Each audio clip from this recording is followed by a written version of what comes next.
बहुत समय पहले एक छोटे से गांव में रमेश नाम का एक किसान रहता था।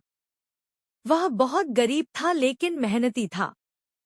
उसके पास एक छोटा खेत था जिससे वह अपनी और अपने परिवार की रोजी रोटी चलाता था।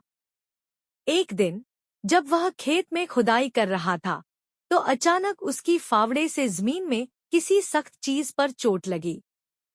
उसने उत्सुकतावश और जमीन खोदनी शुरू की। थोड़ी देर बाद उसने देखा कि वहां एक छोटा सा पौधा था जिसकी पत्तियां सोने की चमक जैसी थी। रमेश हैरान रह गया। उसने उस पौधे को सावधानी से बाहर निकाला और अपने घर ले आया।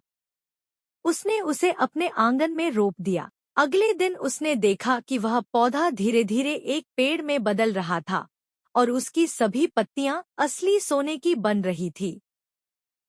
रमेश की खुशी का ठिकाना नहीं रहा। अब वह हर दिन पेड़ से सोने की पत्तियां तोड़ता और बाजार में बेचता।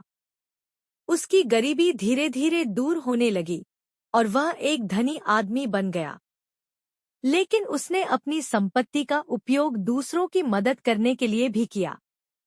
उसने अपने गांव में स्कूल और अस्पताल बनवाए और जरूरतमंदों की सहायता की।